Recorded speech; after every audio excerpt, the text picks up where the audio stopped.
Hello बच्चों, स्वागत है आपका अध्याय चैनल पर। तो आज हम बात करेंगे क्लास 9 साइंस चैप्टर 1 के इन टेक्स्ट क्वेश्चन और एनसीईआरटी क्वेश्चन। ठीक है, तो पेज नंबर 3 पर आपका फर्स्ट क्वेश्चन क्या है, which of the following are matter. ठीक है, तो मैटर क्या होता है, मैटर क्या होगा, नंबर ऑफ पार्टिकल से मिलकर बना हुआ होता है। ठीक है, तो इसमें क्या दिया हुआ है आपको, chair, air, love, smell, head, almonds, thought, cold, cold drink, smell of perfume. ठीक है, तो इसमें से क्या क्या है आपके पास है, एक तो आपका चेयर है, ठीक है, आपका एयर है, ठीक है, आमंड्स है और आपके कोल्ड ड्रिंक्स है। थॉट है ही नहीं, ठीक है, हेट भी नहीं क्योंकि ये भी क्या है आपका फीलिंग्स है। ठीक है, एक तरीके से। तो यहाँ पर मैटर क्या क्या हो जाएगी आपकी, चेयर, एयर और आमंड्स। ओके, इसके बाद नेक्स्ट चैप्टर अपन नेक्स्ट नेक्स्ट जो क्वेश्चन है वो देखते हैं अपन। ठीक है, तो क्या दिया हुआ है, give reason for the following observation. The smell of hot sizzling food reaches you several meters away, but to get the smell from cold food you have to go close। ठीक है, क्वेश्चन क्या given है कि आपके पास जब आपका hot जो food होता है, ठीक है, वो क्या होता है, उसकी जो स्मेल है वो बहुत दूर तक पहुंच जाती है, लेकिन आपकी जो कोल्ड जो फूड है उसकी स्मेल दूर तक नहीं पहुंचती। क्यों? क्योंकि क्या होता है, जब आपका जो हॉट फूड है तो क्या होगा, जब उससे वेपर्स निकलेगी तो जो उसका आसपास का जो पार्टिकल्स है उसको क्या करेगा, वो हीट देगा। ठीक है, और हीट मिलने के बाद क्या होता है, काइनेटिक एनर्जी जो है वो ज़्यादा हो जाती है, इसलिए क्या होता है वो दूर तक ट्रेवल करते हैं। ठीक है, इसी वजह से क्या होगा, आपका जो हॉट सिजलिंग फूड होता है, ठीक है, उसका जो स्मेल है वो बहुत दूर तक जाती है। ठीक है, तो यहाँ पर क्या लिखा हुआ, the smell of hot sizzling food reaches several meter away as the particles of hot food have more kinetic energy and hence the rate of diffusion is more than the particle of cold food। Okay, next जो question है आपका वो है question number 3।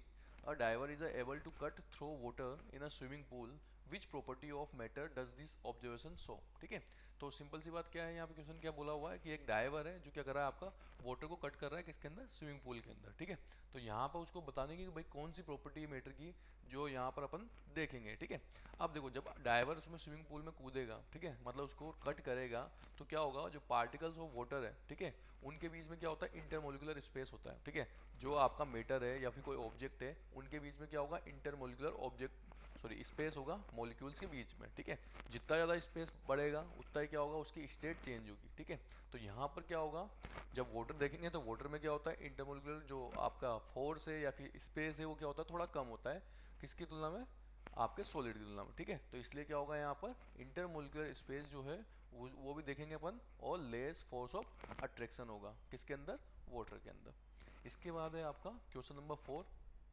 What are the characteristic of the particles of matter.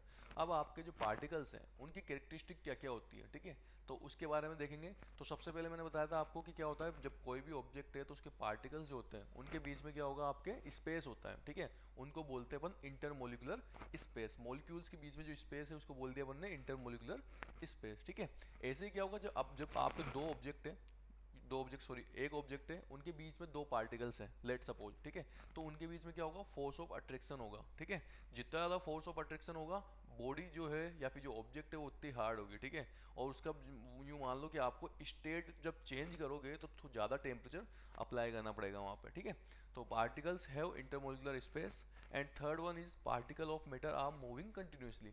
तो जो particles of object है या फिर मैटर है वो क्या करें, कंटिन्यूसली मूव करते रहते हैं। ठीक है, उनमें क्या होती है, एनर्जी होती है, इसलिए क्या करेंगे, वो कंटिन्यूसली मूव करते रहेंगे। ठीक है, तो ये आपका क्वेश्चन का आंसर हुआ। इसके बाद नेक्स्ट है आपका पेज नंबर 6 पर क्वेश्चन नंबर 1 है, the mass per unit volume of substance is called density and density is formula is mass upon volume. Arrange the following in order of increasing density, air, exhaust from chimneys, Honey, water, Chowk, cotton and iron. ठीक है, तो देखो यहाँ पर बात करिए अपन किसने, density की। ठीक है, डेंसिटी का मीन्स क्या हो गया कि नंबर ऑफ पार्टिकल्स कितने ज़्यादा हैं आपके किसी ऑब्जेक्ट के अंदर, किसी फ्लूइड के अंदर या फिर किसी आपके लिक्विड या गैस के अंदर। ठीक है, तो जितने ज़्यादा पास पास होंगे उसका वो डेंस होगा ज़्यादा। ठीक है, तो यहाँ पर देखते हैं कि इंक्रीजिंग डेंसिटी असेंडिंग ऑर्डर में देख रहे हैं, तो एयर के अंदर क्या होता है, जो मॉलिक्यूल्स है, जो पार्टिकल्स हैं वो क्या होते हैं, दूर दूर होते हैं। ठीक है, इसी वजह से क्या होगा, उसकी जो डेंसिटी है वो थोड़ी कम होगी। इसके बाद है एग्जॉस्ट फ्रॉम चिमनीज। अब चिमनीज से भी क्या होगा, आपका एयर निकलेगी, लेकिन उनमें क्या होता है, कार्बन के पार्टिकल्स या सल्फर के पार्टिकल्स, इस टाइप के पार्टिकल्स भी मिक्स हो जाते हैं। ठीक है, तो उनमें क्या होता है, थोड़ा पार्टिकल्स की जो अमाउंट है वो क्या हो जाएगा, बढ़ जाएगा। ठीक है, इसी तरीके से नेक्स्ट आपका क्या है, कॉटन। तो कॉटन आप जानते ही हो कॉटन क्या होती है ना, तो कॉटन में भी क्या होता है, पार्टिकल्स थोड़े ज़्यादा होते हैं। ठीक है, और आप पास पास होंगे, नंबर ऑफ फोर्स और जो आपका attraction of force of attraction है वो क्या होगा, थोड़ा ज़्यादा होगा। नेक्स्ट है वाटर, ठीक है। अब देखो एयर एंड वाटर, तो वाटर में क्या होंगे, जो आपके पार्टिकल्स है वो एयर से ज़्यादा होंगे, है ना, और पास पास भी होंगे, तो उनकी डेंसिटी तो वैसे भी ज़्यादा होने वाली है, ठीक है, क्योंकि नंबर ऑफ पार्टिकल्स अपन के ज़्यादा है। इसके बाद है हनी। अब देखो हनी आपने देखा हुआ है किस तरीके का होता है, एकदम जो है वो गाढ़ा कंसंट्रेटेड होता है, ठीक है। तो उसमें जो नंबर ऑफ पार्टिकल्स होते हैं वो भी ज़्यादा होंगे और वो एकदम पास पास होंगे वो एकदम, ठीक है। और यूँ मानो आपकी जो वॉल्यूम की अगर तुलना करें मास से, तो वॉल्यूम ज़्यादा, सॉरी वॉल्यूम कम होने वाला है और मास ज़्यादा होने वाला है, नंबर ऑफ पार्टिकल्स ज़्यादा है, ठीक है। इसके बाद है आपका चौक है और लास्ट वन है आयरन, ठीक है। तो आयरन को आप जानते ही हो कि आयरन के पार्टिकल्स बहुत ज़्यादा और क्लोज होते हैं, और स्टेट कौन सी होती है उसकी, सॉलिड स्टेट होती है, ठीक है। तो उसकी डेंसिटी भी क्या होने वाली है, ज़्यादा होगी, ठीक है। तो सबसे कम किसकी होगी, एयर की, और सबसे ज़्यादा किसकी होने वाली है, आयरन की, ओके। इसके बाद नेक्स्ट क्वेश्चन है आपका 2, tabulate the difference in the characteristic of state of matter and B is comment upon the following: rigidity, compressibility, fluidity, filling a gas container, shape, kinetic energy and density, ठीक है। तो यहाँ पर सबसे पहला answer देते हैं अपन किसका, difference between characteristic of state of matter, ठीक है। तो सबसे पहले बात करते हैं सॉलिड है, लिक्विड है और गैस है।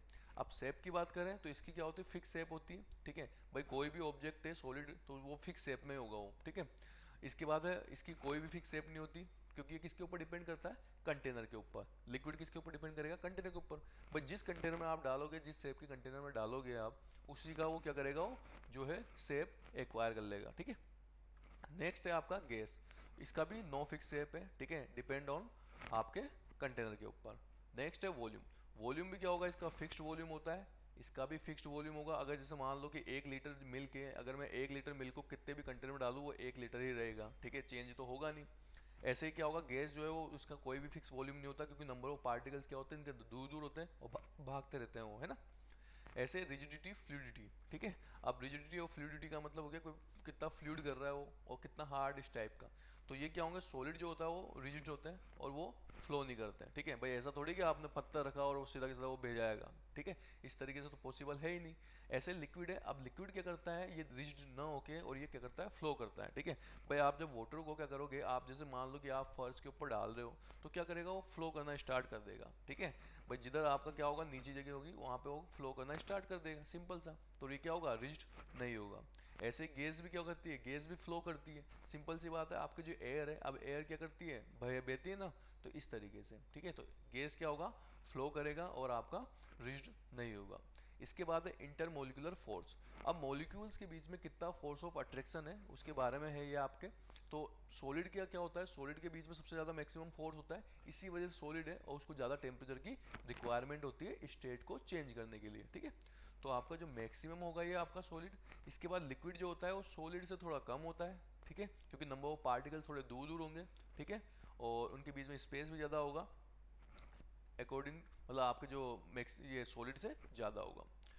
और इसके बाद है गैस। गैस में क्या होता है, इंटरमोलिकुलर जो फोर्स है वो क्या होगा, वेरी लेस होगा, क्योंकि दूर दूर होंगे, ठीक है, इसी तरीके से। तो इसके बाद है नेक्स्ट फिफ्थ, इंटरमोलिकुलर स्पेस। अब उनके बीच में स्पेस कितना है, ठीक है।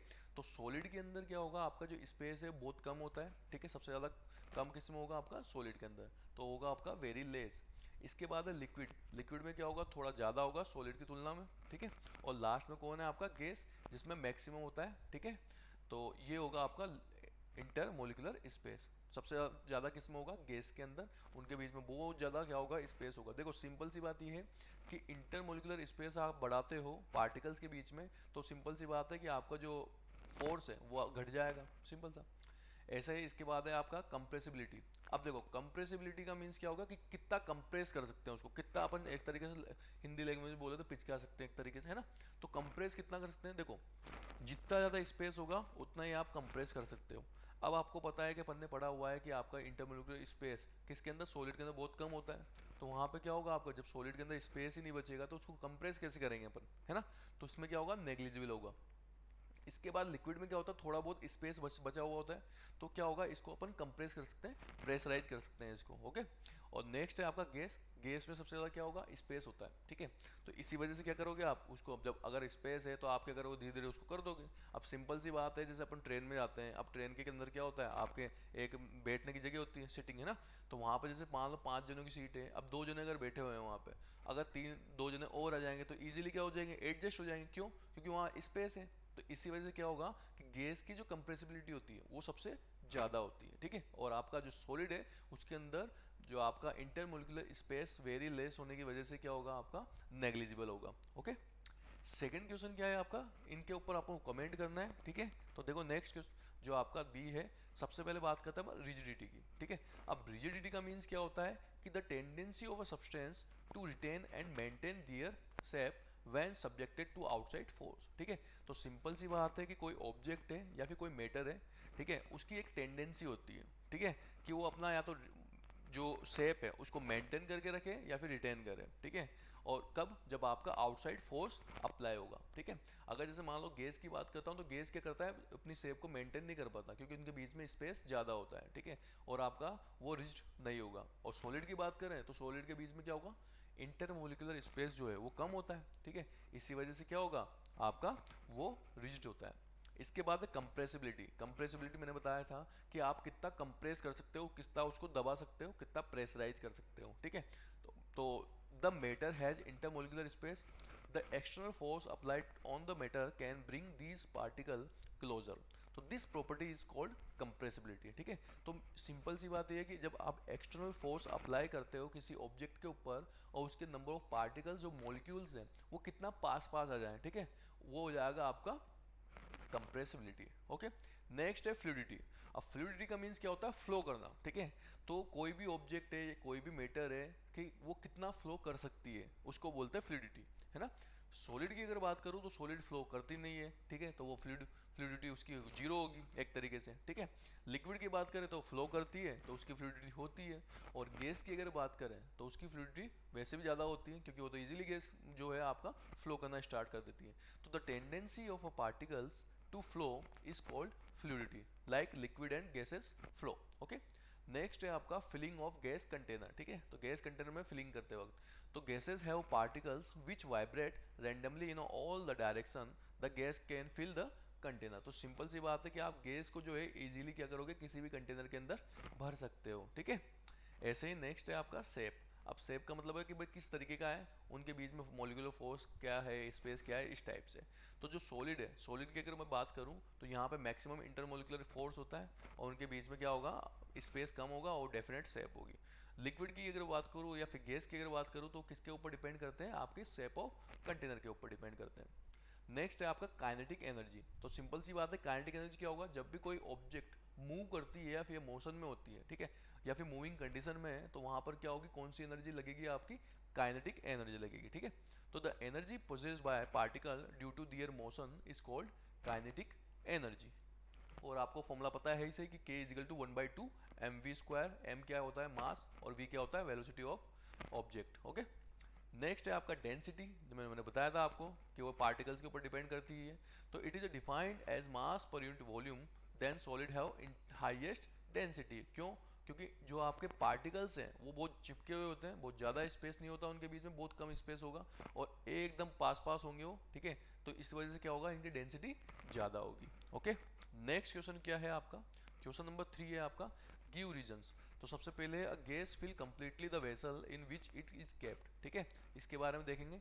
तो देखो, आपका जो मॉलिक्यूल ऑफ गैस होता है उसकी जो काइनेटिक एनर्जी है वो ज़्यादा होती है, तो क्या करेंगे, वो चारों तरफ भागते रहेंगे, वो इधर उधर टकराते रहेंगे, अंदर भागते रहेंगे, टकराते रहेंगे, ठीक है। तो इसलिए क्या कर सकते हैं अपन, इजीली उसको फिल कर सकते हैं अंदर। नेक्स्ट है आपका a gas exert pressure on the walls of the container. अब देखो, गैस जो होती है वो क्या करेगी, अगर आप जब फिल करोगे, ठीक है, और उसको कंप्रेस करोगे तो वो क्या करेगी, इधर उधर भागती है और जितने भी आपके वॉल्स हैं उनके ऊपर क्या करेगी, वो फोर्स अप्लाई करेगी, ठीक है।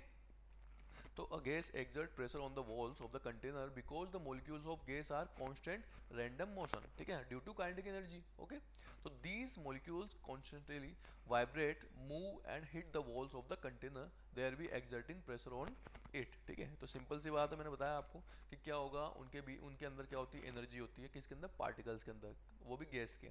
तो वो क्या करते हैं, रैंडमली और कंटिन्यूसली मूव करते रहते हैं ड्यू टू काइनेटिक एनर्जी, ठीक है। तो इधर उधर क्या करेंगे, वो भड़के खाते रहेंगे एक तरीके से, यूँ मान लो, सिंपल सी बात। ओके, नेक्स्ट है आपका सी, और सी का क्वेश्चन क्या था कि a wooden table should be called a solid. अब वुडन टेबल को आपको सॉलिड क्यों बोलते हैं, क्योंकि जो आपके पार्टिकल्स के बीच में जो स्पेस है, ठीक है, वो बहुत कम होता है, ठीक है, और वो कैसी होती है, रिजिड होती है ना, हार्ड भी होती है वो, और नंबर जो फोर्स ऑफ अट्रैक्शन है बिटवीन पार्टिकल्स वो भी क्या होगा, ज़्यादा होगा, ठीक है।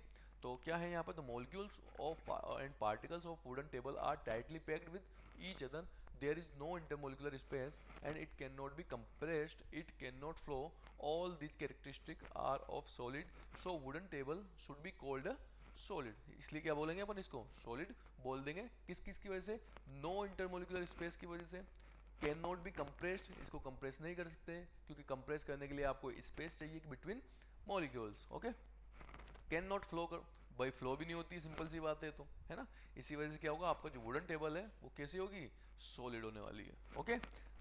जो आपका डी वाला क्वेश्चन था, we can easily move our hand in air but to do same through a solid block of wood we need a karate expert. तो सिंपल सी बात क्या है यहाँ पर कि एयर में आप क्या करोगे, इजीली हाथ को इधर उधर कर सकते हो, क्यों, क्योंकि जो पार्टिकल्स हैं एयर के अंदर या फिर गैस के अंदर, वो क्या है, बहुत दूर दूर है, तो उनके बीच में स्पेस होगा, तो सिंपल से जब आप हाथ इधर उधर करोगे तो वो स्पेस के अंदर चला जाएगा एक तरीके से, है ना, क्योंकि उनके बीच में स्पेस है, तो इजीली आप जो आपका हैंड है उसको मूव कर सकते हो, ओके।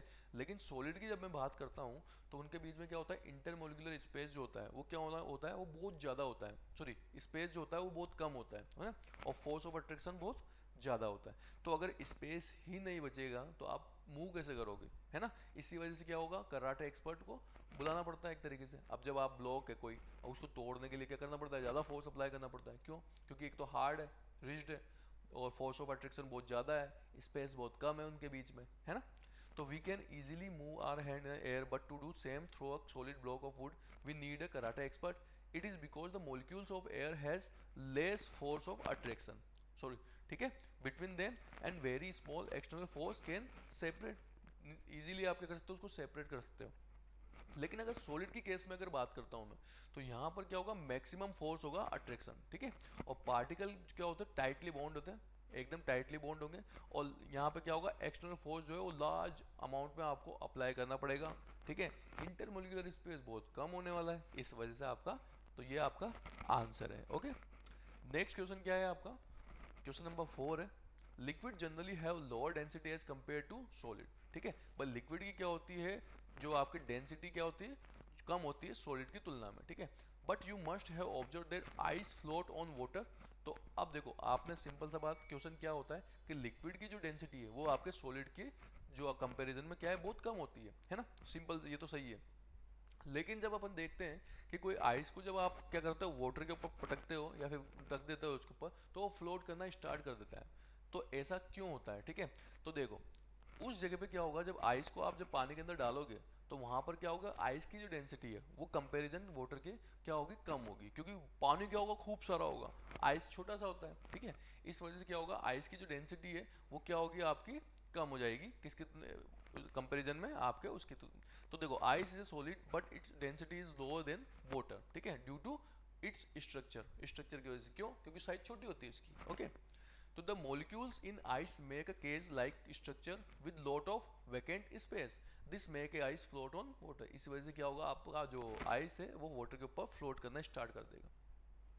नेक्स्ट क्वेश्चन है from page number 9, question number 1, convert the following temperature to Celsius scale. अब देखो, सिंपल सी बात मैंने क्या बताया आपको, सेंटीग्रेड में कन्वर्ट करना है इसको। तो आपका जो फॉर्मूला होता है, देखो केल्विन जो है, केल्विन का जो फॉर्मूला होता है वो क्या होता है, C+273, ठीक है, ऐसा होता है। तो कुछ नहीं करना आपका, जब सेल्सियस में कन्वर्ट करना है तो आप क्या करोगे, K-273 कर दो इसको। तो 300 माइनस 270 27 डिग्री, ऐसे 573 माइनस 273, ये हो गया आपका 300 डिग्री सेंटीग्रेड। इसके बाद है, what is the physical state of water eight 250 degree centigrade and 100 degree centigrade. तो अब मैं आपको बताता हूँ कि क्या होता है। सिंपल सी बात है कि 100 डिग्री सेंटीग्रेड पे बॉईल करना स्टार्ट करता है और वो लिक्विड से वेपर में कन्वर्ट हो जाता है, ठीक है। तो इसी वजह से बी वाले का तो आंसर क्या होगा, liquid as well as gas, liquid से गैस में कन्वर्ट हो रहा है वो, तो इसलिए वो लिक्विड भी होगा और गैस भी होगा।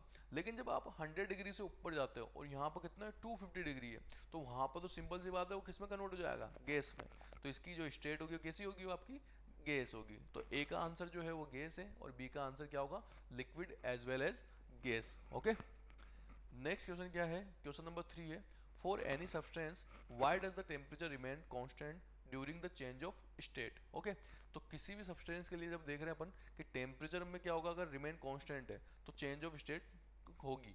अब देखते हैं इसके अंदर क्या है scene. During the change of state of any matter heat is supplied to the substance, ठीक है। the molecules of this matter use heat to overcome the force of attraction between the particles at this period of time temperature remain constant and this extra heat is acquired by the molecules in the form of hidden heat called latent heat, ठीक है, to change from one state to other state. तो simple सी बात क्या होगा कि जब भी आप क्या करो, किसी भी मैटर का जो मॉलिक्यूल्स है उसको जब हीट दोगे तो क्या होगा, उनकी जो फोर्स ऑफ अट्रैक्शन होता है बिटवीन पार्टिकल्स वो क्या हो जाता है कि बेचारा जो है वो वीक हो जाता है, ठीक है। और वो क्या होगा, वो आपका चेंज होने लग जाएगा, है ना। किस टेम्परेचर पे, कांस्टेंट टेम्परेचर पे। भाई उसमें देते जा रहे हो आप, जैसे मान लो 100 डिग्री सेंटीग्रेड आपने करा और वो 100 का 100 ही रखते जा रहे हो आप, तो नंबर ऑफ फोर्स जो होगा, फोर्स ऑफ अट्रैक्शन होगा बिटवीन पार्टिकल्स, वो क्या होगा, वो टूटना स्टार्ट हो जाता है वो, ठीक है। तो इस तरीके से होता है। और जो एक्स्ट्रा हीट होगी वो क्या होगा, मॉलिक्यूल्स ले लेगा, ओके। और क्या करेगा, उसको बोलते हैं अपन लेटेंट हीट और हिंदी में बोलते हैं गुप्त उष्मा, ठीक है। और इसकी वजह से क्या होगा, आपका एक स्टेट से दूसरी स्टेट में आपकी मैटर कन्वर्ट हो जाएगी। कब, जब आप जो आपका टेम्परेचर को कांस्टेंट रखते हो तब। ओके, क्वेश्चन नंबर 4 क्या है, suggest a method to liquefy atmospheric gas. अब देखो आपको मेथड सजेस्ट करना है कि आप किस तरीके से एटमॉस्फेरिक जो आपकी गैस होती है, लाइक जैसे ऑक्सीजन होगी, नाइट्रोजन होगी, हाइड्रोजन होगी, इसको गैस में कैसे, गैस से लिक्विड में कैसे कन्वर्ट कर सकते हैं, ठीक है।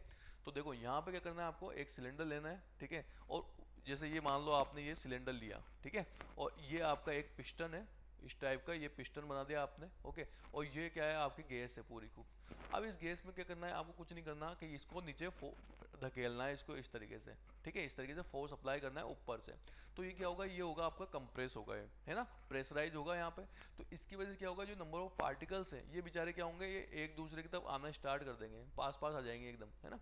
तो इसकी वजह से, और उसी के साथ आप क्या करोगे, इसको कूल भी करोगे, ठीक है, कूलिंग भी करेंगे और प्रेशर अप्लाई करेंगे आप। तो जितना ज़्यादा प्रेशर अप्लाई करते जाओगे वो क्या होगा, गैस से किस में कन्वर्ट हो जाएगी, लिक्विड में कन्वर्ट होती जाएगी। ओके, अब नेक्स्ट क्वेश्चन क्या है, पेज नंबर 10 पर है, क्वेश्चन नंबर 1 है, why does a desert cooler cool better on a hot dry day, ठीक है। अब देखो इसमें बोला हुआ है कि डेजर्ट कूलर जो है वो ज़्यादा कूल करता है कब, जब हॉट ड्राई डे होता है, ठीक है। तो उस टाइम पे क्या होगा, आपकी एक तो इवापोरेशन बहुत कम होता है, ह्यूमिडिटी नहीं होती है ना। तो वॉल्स पे क्या होगा, outer walls of a cooler get sprinkled by water. Simple सी बात है भाई, आपके ऊपर बाहर की जो जाली होती है कूलर की, वो क्या होती है, गीली करता रहता है, अंदर मोटर चलती रहती है ना, उस तरीके से। तो वाटर क्या होगा, evaporate due to hot dry weather. और वाटर क्या होगा, जो आपका इवापोरेट होगा किसकी वजह से, हॉट ड्राई वेदर की वजह से, जब वो बाहर से गर्म हवा खींचेगा अंदर की साइड, है ना। तो इवापोरेशन की वजह से क्या होगा, आपका जो कूलर है, जैसे मान लो कि ये आपका कूलर है ना, और ये इसकी पीछे की जाली है। अब यहाँ से क्या होगा, आपकी गरम गरम हवा आएगी, है ना, और यहाँ से क्या हो रहा है, पानी चल रहा है। तो जैसे ये पानी के कांटेक्ट में आएगी, ठीक है, ये गरम गैस है और ये ठंडा है, तो ये क्या होगा, इसको हीट देगा और ये क्या हो जाएंगे, ये वेपर्स की फॉर्म में कन्वर्ट हो जाएंगे। और ये वेपर्स कहाँ चली जाएगी, इस कूलर में चली जाती है इस टाइप से। और यहाँ पे जो फैन है वो क्या करेगा, इधर की साइड जो है ठंडी ठंडी वेपर्स और जो है उसको क्या करेगा, थ्रो कर देगा, है ना, इस तरीके से।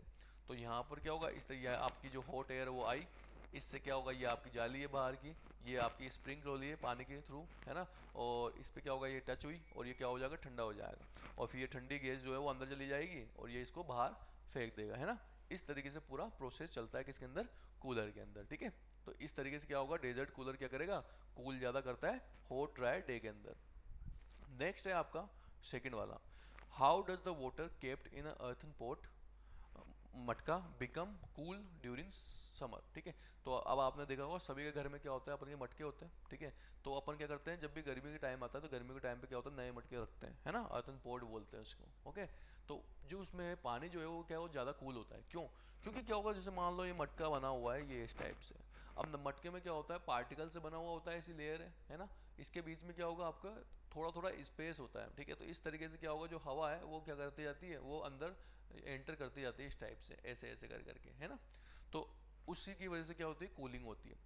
तो earthen pot is porous with lot of pores on it. The water oozes out through these pores and the water get evaporate at the surface of pot, thereby causing cooling effect. Or this make the pot cold and water inside the pot cools by this process, ठीक है। तो इस तरीके से क्या होगा, जो water है अंदर का वो भी क्या होगा, थोड़ा बाहर जाता है, और इस तरीके से क्या इवापोरेशन होगा उसकी वजह से, क्योंकि बाहर क्या है, हॉट एयर है ना, और टेम्परेचर ज़्यादा है, तो उसकी वजह से क्या होगा आपका जो है इवापोरेशन होगा, ठीक है। इवापोरेट हो जाएगा कहाँ पर, सरफेस के ऊपर। जैसे आपने देखा होगा जब आप कोई गिलास के अंदर पानी भरते हो, कौन सा, कूल वाला, ठीक है, तो उसके बाहर क्या होती है, पानी जम जाता है इस तरीके से, है ना। तो वो किसकी वजह से होता है, वो इवापोरेशन की वजह से हो, ठीक है। मतलब बाहर की जो वेपर्स है, हॉट वेपर्स, वो क्या करती है, इसके कांटेक्ट में आती है और वो क्या होती है, कूल हो जाती है, और इसकी जो सरफेस है इसके ऊपर जम जाती है ना, इस तरीके से। तो यहाँ पर किसकी वजह से हो रहा है, ये इवापोरेशन की वजह से, ओके। नेक्स्ट है आपका question number 3। Why does our palm feel cold when we put some acetone और पेट्रोल और परफ्यूम ऑन इट। तो ये अपन ने सबने किया हुआ है कि जब भी आपकी बाइक वाइक होती है, जैसे उसमें आप जो पेट्रोल है उसको हाथ पे डालते हैं, तो क्या होता है, आपको एकदम कूल फील होता है एकदम, है ना। तो उसमें क्या होता है, जैसे ही आप पेट्रोल डालते हो आपके पाम पर, हाथ पर, तो क्या होगा, जो आपके जो हैंड जो पाम है उसकी जो एनर्जी है वो कौन एक्वायर करता है, जो हीट है वो कौन ले लेता है, कौन एब्जॉर्ब कर लेगा, आपका पेट्रोल। और पेट्रोल एब्जॉर्ब करते क्या होगा, आपका जो हाथ है उसकी जो हीट है वो क्या होती है, बाहर चली जाती है। तो उसकी वजह से क्या होगा, आपकी जो आपका हाथ है, जो पाम है, उसमें क्या होती है, कूलनेस आ जाती है ना। तो वहां पर क्या होगा, वो भी किसकी वजह से हो रहा है, इवापोरेशन की वजह से, क्योंकि वहां पे पेट्रोल जो है वो इवापोरेट हो जाएगा, ठीक है। तो acetone, petrol and perfume evaporate when they come in contact with air, और the evaporation cause cooling sensation in our hands, okay. ऐसे क्वेश्चन नंबर 4 है, why are we able to sip hot tea or milk faster from a saucer rather than a cup, ठीक है। तो देखो यहाँ पर क्या है, एक तो अपन ने देखा होगा कि जब भी आपको क्या होगा, चाय पीनी होती है तो अपन जैसे मान लो कि एक कप में पी रहे हैं, है ना। लेकिन अगर मान लो कि अपन को जल्दी होती है तो क्या करते हैं, अपन उसको एक कटोरी में या सोसर में डाल देते हैं, ठीक है। तो उससे क्या होता है, वो जल्दी ठंडी हो जाती है। तो ऐसा क्यों होता है, ठीक है। तो देखो यहाँ पर क्या होगा, जो इवापोरेशन जो होता है वो डिपेंड करता है आपके सरफेस एरिया के ऊपर, ठीक है। सरफेस एरिया जितना ज़्यादा करोगे आप, उतना ही इवापोरेशन जल्दी होगा और फास्ट होता है वहाँ पे। रेट ऑफ इवापोरेशन जो है वो डिपेंड्स करता है किसके ऊपर, आपके सरफेस एरिया के ऊपर, है ना। तो आपका जो कप होता है उसका सरफेस एरिया क्या होता है, कम होता है, तो वहाँ पे इवापोरेशन भी धीरे धीरे होगा, ठीक है। और चाय भी क्या होगी, धीरे धीरे कूल होगी।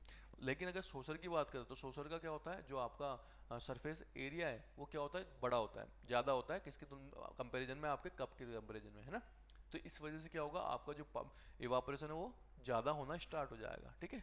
तो जितना ज़्यादा आप सरफेस एरिया बढ़ाओगे, इवापोरेशन भी बढ़ता जाएगा आपका, है ना। इसके बाद number 5, what type of clothes should we wear in summer. अब किस टाइप के आपको क्लोथ जो है पहनने चाहिए, तो सभी आपको सजेस्ट करते हैं, आपके घर में बड़े बूढ़े जो भी हैं वो सब सजेस्ट करते हैं कॉटन क्लोथ्स की, ठीक है, ठीक है। तो कॉटन क्लोथ्स क्या होता है, एक तो लाइट होता है, ठीक है। उनके बीच में क्या होता है, पोर्स होते हैं, स्पेस होता है उनके बीच में, एक तो मैंने बताया था कॉटन के बीच में स्पेस होता है ना। और वो क्या करते हैं, आपका जो स्वीट है उसको एब्जॉर्ब कर लेते हैं वो, ठीक है। और वो क्या होता है, स्वीट जो होता है वो फिर एवापोरेट हो जाता है, कहाँ से, आपकी कॉटन की जो शर्ट है उससे, उस पर से इजीली वो इवापोरेट हो जाएगा। और इस ये क्या होगा, इसकी वजह से आपको कूलिंग इफेक्ट मिलता है, ओके। तो इसी वजह से क्या होगा, आपको किस टाइप के क्लोथ्स पहनने चाहिए, कॉटन के क्लोथ्स पहनने चाहिए, ओके। नेक्स्ट क्वेश्चन है आपके अब एनसीईआरटी फोल्डर से है, ठीक है। तो एनसीईआरटी क्वेश्चन क्या है, सबसे पहले फर्स्ट क्वेश्चन आपका है, convert the following temperature to the Celsius scale. और ये दिया हुआ है आपको 8 293 केल्विन एंड 473 केल्विन। किस में कन्वर्ट करना है, सेल्सियस में। तो मैंने आपको पहले भी बताया था कि केल्विन का फॉर्मूला क्या होता है, सेल्सियस प्लस 273। तो सेल्सियस का फॉर्मूला क्या हो जाएगा, के माइनस 273। तो इसका यूज करेंगे अपन। तो देखो यहाँ पे यूज किया 293 माइनस 273, 20 डिग्री आया ये आंसर। एंड 470 केल्विन के लिए क्या करना पड़ेगा आपको, 470 माइनस 273, तो ये आया आपका 197 डिग्री सेल्सियस, ओके। नंबर 2 है आपका कि आपको फॉलोइंग कन्वर्ट करना है किसमें, केल्विन में। तो ये वाला कौन सा फॉर्मूला अप्लाई करेंगे, ये वाला, ठीक है। सेंटीग्रेड को क्या करेंगे अपन 273 से ऐड कर देंगे। तो ये आपको 25 डिग्री सेंटीग्रेड है, केल्विन में कन्वर्ट करना है। तो आपने इसको ऐड किया और आंसर आया 298 केल्विन। ऐसे 373 सेंटीग्रेड है और इसको केल्विन में कन्वर्ट करना है, तो आपको कुछ नहीं करना, आपको 373 है, ठीक है।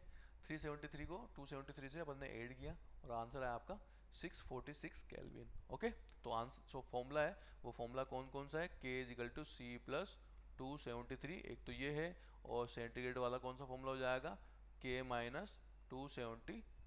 ठीक है, इस तरीके से आपका आंसर होगा। ओके, नेक्स्ट क्वेश्चन क्या है, नेक्स्ट क्वेश्चन है आपका third, give reason for the following observation. अब जब आपके नेपथलीन की जो बॉल्स होती है, ठीक है, तो disappear with time without leaving any solid. तो जब नेपथलीन की जब बॉल देखोगे आप, तो क्या होती है, वो लिक्विड में कन्वर्ट होने की बजाय वो सीधा सॉलिड में कन्वर्ट हो जाती है। ठीक है, इस तरीके से। तो सॉलिड से वो किस में कन्वर्ट होती है, गैस में, है ना।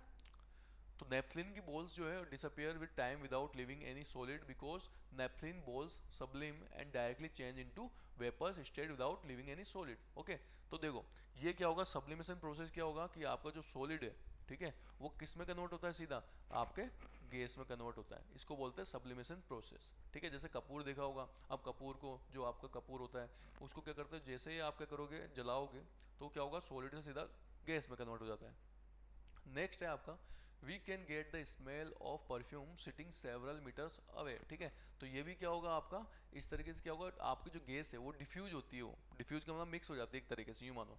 तो we can get the smell of perfume sitting several metres away because perfume contain volatile solvent, क्योंकि उसमें क्या होता है, वोलेटाइल सॉल्वेंट होते हैं, जो पार्टिकल्स है ना वो भागते रहते हैं इधर उधर, है ना, फैल जाते हैं फटाक लगी से, इस वजह से वो वोलेटाइल है वो, है ना। And diffuse faster and can reach people sitting several meter. वो क्या होगा, वो जो पार्टिकल्स हैं वो क्या होंगे, जो बाहर की एयर है उसमें क्या होंगे, फटाफट डिफ्यूज हो जाते हैं, उसके अंदर मिक्स हो जाते हैं, और वो सेवरल मीटर्स तक दूर चले जाते हैं, है ना, ड्यू टू वॉलेटाइल की वजह से। इसके बाद है number fourth, arrange the following substance in increasing water force of attraction between the particles, water, sugar and oxygen. ठीक है, तो मैंने बताया था कि यहाँ पर जो आपका बोला हुआ है force of attraction, force of attraction क्या होता है कि भाई आपके जो पार्टिकल्स हैं उनके बीच में कितना फोर्स अप्लाई हो रहा है, कितना बॉन्डिंग कर रखी है उन्होंने, ऐसा, है ना। तो जैसे जैसे स्पेस कम होता जाएगा आपकी जो बॉन्डिंग है वो अच्छी होती जाएगी, है ना, फोर्स क्या हो जाएगा, बढ़ता जाएगा। तो ऑक्सीजन जो है वो एयर है, ठीक है, गैस है, तो वहाँ पे पार्टिकल्स के बीच में स्पेस ज़्यादा होता है, इसी वजह से फोर्स ऑफ अट्रैक्शन क्या होगा, कम होगा। नेक्स्ट है आपका वाटर, वाटर में भी क्या होगा, वाटर का जो है नंबर ऑफ पार्टिकल्स जो है वो उनके बीच में जो स्पेस है, इंटरमोलिकुलर स्पेस, वो क्या होता है, कम होता है ना। इसी वजह से क्या होगा, वहाँ पर force of attraction comparison gas थोड़ा ज़्यादा होगा। और लास्ट में कौन है आपका, शुगर, शुगर कैसा है, सॉलिड है, तो सॉलिड में क्या होगा, फोर्स ऑफ अट्रैक्शन ज़्यादा होता है due to low space. Okay, इसके बाद है आपका नेक्स्ट क्वेश्चन है number 5, what is the physical state of water at 25 degree centigrade, 0 degree centigrade and 100 degree centigrade. ठीक है, तो सबसे पहले बात करते हैं 25 डिग्री सेंटीग्रेड। ठीक है, तो देखो यहाँ पर 0 है और एक 100 है, इनके बीच में जो है वो क्या होगा आपका, ये हमेशा वाटर रहेगा, है ना। बात करते हैं 0 डिग्री पे, 0 डिग्री पे वो या तो सॉलिड में होगा या फिर लिक्विड में होगा, क्योंकि इस जो 0 डिग्री पॉइंट है वो होता है आपका फ्रीजिंग पॉइंट, है ना, फ्रीजिंग टेम्परेचर। इस पे क्या होता है, लिक्विड जो है वो सॉलिड में कन्वर्ट होना स्टार्ट हो जाती है, तो इसी वजह से या तो सॉलिड में होगा या फिर लिक्विड में। और बात करते हैं अपन 100 डिग्री सेंटीग्रेड, तो यहाँ पर या तो वो लिक्विड में होगा या फिर गैस में होगा, क्योंकि क्या होता है जो 100 डिग्री सेंटीग्रेड है वो होता है आपका बॉइलिंग पॉइंट या बॉइलिंग टेम्परेचर। इस पे वो तो क्या होता है, बॉयल होता है, मतलब यूँ मानो कि आपका लिक्विड से गैस में कन्वर्ट होना स्टार्ट हो जाता है। ठीक है, तो इसी वजह से क्या होगा, 100 डिग्री पे या तो वो लिक्विड होगा या फिर वो गैस में होगा। क्वेश्चन नंबर 6 है, give two reason to justify water at room temperature is a liquid and an iron almirah is a solid at a room temperature. ठीक है, तो यहाँ पर आपको दो रीजन बताने हैं। देखो क्या होगा, सबसे पहले बात करते हैं वाटर की, तो मैंने बताया था कि 0 से लेकर 100 के बीच में वो वाटर जो है वो लिक्विड में रहता है। क्यों, क्योंकि क्या होगा, 0 फ्रीजिंग पॉइंट है और 100 बॉइलिंग पॉइंट है, उसके बाद ही ये क्या होगा, स्टेट को चेंज करता है, इनके बीच में स्टेट चेंज नहीं होगी, है ना, तो वो लिक्विड में होगा। ठीक है, अब आपका रूम टेम्परेचर क्या होगा, 0 से 100 के बीच में होगा, है ना, तो इस वजह से क्या होगा, ये लिक्विड होगा आपका। तो फ्रीजिंग पॉइंट तो क्या होता है 0 और बॉइलिंग पॉइंट क्या होगा 100, और इसके बीच में अगर आता है वाटर, ठीक है, इस टेम्परेचर पर, तो वो हमेशा किस में होगा, आपका लिक्विड में होगा। बी वाला क्या है आपका, iron almirah is a solid at room temperature. अब देखो यहाँ पर जो आयरन की जो अलमीरा होती है उसके इंटरमोलिकुलर स्पेस बहुत कम होता है, फोर्स ऑफ अट्रैक्शन बहुत ज़्यादा होगा, तो उसको क्या होगा, आपको जब मेल्ट करोगे या फिर जब स्टेट को चेंज करोगे तो हाई टेम्परेचर चाहिए उसके लिए, कितना हाई टेम्परेचर। ओके,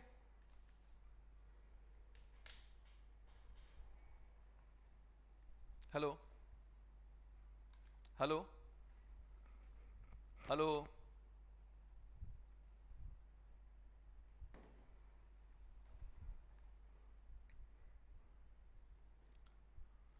यहाँ पर क्या होगा, रूम टेम्परेचर जो होता है उसके लिए सूटेबल नहीं है स्टेट को चेंज करने के लिए, है ना। इसी वजह से क्या होगा, आपका जो आयरन है वो मेल्ट नहीं होगा, क्योंकि मेल्टिंग पॉइंट होता ही नहीं है उसका। होने का मतलब ये है कि वो रूम टेम्परेचर पर नहीं होता है ना, बहुत ज़्यादा चाहिए उसको, है ना। तो इसी वजह से क्या होगा, आपका रूम रूम टेम्परेचर पे जो है वो किस फॉर्म में होगा, सॉलिड फॉर्म में होगा। ओके, नेक्स्ट क्वेश्चन क्या है आपका, क्वेश्चन नंबर 7 है, why is ice at 273 Kelvin more effective in cooling than water at the same temperature. अब बोला हुआ है कि 273 केल्विन पर जो आइस है वो ज़्यादा इफेक्टिव होती है कूलिंग के लिए और वाटर के कंपैरिजन में, है ना। तो देखो, ice at 273 kelvin will absorb heat energy और latent heat from the medium to overcome the fusion to become water, ठीक है। और hence the cooling effect of ice is more than the water at same temperature because water does not absorb this extra heat from the medium, ठीक है। तो यहाँ पर क्या होगा, जब आइस क्या होती है 273 केल्विन पर, मतलब अगर सेल्सियस की बात करें तो 0 डिग्री हो गया वो, है ना। तो 0 डिग्री पे क्या होता है, जो आइस है वो क्या होती है, वो लेटेंट हीट को एब्जॉर्ब करती है ज़्यादा, है ना, वाटर की कंपेरिजन में, ठीक है। तो यहाँ पर क्या होगा, जो आइस है वो क्या होगा, आपका लेटेंट हीट को एब्जॉर्ब करेगा मीडियम के थ्रू, जो मीडियम से, है ना, इजीली। लेकिन आपका जो वाटर है वो क्या करता है, वो आपका लेटेंट हीट को एब्जॉर्ब नहीं कर पाता है एक्स्ट्रा को, है ना। मतलब एक्स्ट्रा एनर्जी को हीट नहीं कर, मतलब वो क्या करेगा, एब्जॉर्ब नहीं कर पाएगा एक्स्ट्रा हीट को। इसी वजह से क्या होगा, आपका आइस जो है वो ज़्यादा कूल होता है ना। तो यहाँ पे क्या आएगा आपका आंसर, कि आइस जो है वो ज़्यादा हीट एब्जॉर्ब करता है, ठीक है, फ्रॉम मीडियम, ओके, कंपेरिजन आपके वाटर की। नेक्स्ट क्वेश्चन है 8 वाला, what produce more severe burns boiling water और स्टीम, ठीक है। तो आपको बताना है कि severe burns, boiling water and steam. तो जो स्टीम है वो क्या होता है, 100 डिग्री सेंटीग्रेड पे प्रोड्यूस होना स्टार्ट करती है। More severe burns as extra heat is hidden heat called latent heat, whereas the boiling water does not have the hidden heat. तो यहाँ पर क्या होगा, जो स्टीम होती है उसमें क्या होती है, एक्स्ट्रा हीट जो होती है, लेटेंट हीट बोलते हैं उसको, वो ज़्यादा होती है उसके अंदर, ठीक है। और आपके जो वाटर है, बॉइलिंग वाटर, उसके अंदर लेटेंट हीट क्या होगी, वो ज़्यादा नहीं होती और नहीं वो एब्जॉर्ब कर पाता है ना। तो यहाँ पर जो स्टीम है उसमें ज़्यादा भी होगी और एब्जॉर्ब करेगा, इसी वजह से वो बम्स जो है वो ज़्यादा होगा। ओके, नेक्स्ट क्वेश्चन क्या है आपका 9 वाला है, name A B C D E F in the following diagram showing change in its state. अब देखो ये आपका डायग्राम दिया हुआ है, ये आपकी स्टेट है सॉलिड, लिक्विड एंड गैस, ठीक है। इसमें बताया हुआ है कि सॉलिड से ये लिक्विड में कन्वर्ट कर रहा है ए, लिक्विड से गैस में बी, गैस से लिक्विड में सी, एंड आपका लिक्विड से सॉलिड में सी हो गया, और ये आपका डी हो गया। और ऐसे ही क्या हो रहा है, ये या फिर ये बात करें तो ये आपका ई वाला है। तो सबसे पहले बात करते हैं ए की, सॉलिड से लिक्विड में कन्वर्ट होना। जब भी आप क्या करोगे, टेम्परेचर को बढ़ाओगे ना, तो वो सॉलिड से लिक्विड में कन्वर्ट हो जाएगा, मतलब मेल्ट कर रहे हैं इसको अपन, है ना। तो इसको बोलेंगे अपन लिक्विफिकेशन एंड मेल्टिंग या फिर फ्यूजन। ओके, अब यहाँ पे बी की बात करता हूँ। तो आपका जो बी है वो क्या हो रहा है, लिक्विड से गैस में कन्वर्ट हो रहा है बी प्रोसेस पर, ठीक है। लिक्विड से गैस में कन्वर्ट करने के लिए क्या होगा, आपका वेपोराइजेशन होगा या फिर इवापोरेशन होगा। कब, जब आप टेम्परेचर को बढ़ाओगे। तो देखो ऊपर वाले में क्या करना पड़ेगा, आपको टी को बढ़ाना पड़ेगा, टेम्परेचर को बढ़ाना पड़ेगा, जब जाके वो इनमें चेंज होगा वो आपका, है ना। तो बी का जो आंसर है वो क्या हो जाएगा, वेपोराइजेशन या इवापोरेशन। अब बात करते हैं अपन सी की। सी क्या बोलता है आपको, कि लिक्विड से वो सॉलिड में कन्वर्ट होना है आपको, ठीक है। सॉरी, सी यहाँ आएगा, ओके। तो देखो ये आपका डी है और ये आपका सी है, ओके। तो गैस से लिक्विड में कन्वर्ट होना, तो मैंने बताया आपका वो होता है आपका कंडेंसेशन। कंडेंसेशन का मतलब होता है कि वेपर्स जो होगी उनको जब आप टेम्परेचर को लूज कम करोगे तो आपका क्या होगा, गैस जो है वो कन्वर्ट हो जाएगी किस में, लिक्विड में। तो जो है सी वो हो जाएगा आपका कंडेंसेशन। एंड आपका जो डी है, ठीक है, डी क्या होगा, सॉलिडिफिकेशन होगा। क्यों, क्योंकि लिक्विड जो है वो सॉलिड में कन्वर्ट हो रहे हैं। सॉलिडिफिकेशन का मीन्स होता है सॉलिड बनना, है ना। स्टेट कैसी हो जाएगी, सॉलिड। तो यहाँ पर क्या होगा, डी का जो आंसर है वो लिक्विड टू सॉलिड मतलब सॉलिडिफिकेशन होगा। और यहाँ पर है ई। अब ई का मतलब क्या होता है, आपका जो सॉलिड है वो क्या हो रहा है, आपका गैस में कन्वर्ट हो रहा है। तो मतलब टेम्परेचर बहुत ज़्यादा हाई दिया हुआ है, टेम्परेचर इंक्रीज है, ठीक है। तो इसको बोल देंगे अपन सब्लिमेशन प्रोसेस। इसमें क्या होगा, आपका गैस वाला जो पार्ट है वो, सॉरी, लिक्विड वाला जो पार्ट है वो नहीं आएगा, है ना। तो ये सॉलिड से किस में कन्वर्ट होगा, गैस में कन्वर्ट होगा, ठीक है। तो ये हो गया आपका सब्लिमेशन प्रोसेस, ठीक है। तो ये आपके चैप्टर नंबर 1 साइंस के खत्म हो गया, एनसीईआरटी और इन टेक्स्ट क्वेश्चन, ठीक है। Okay bye, have a nice day.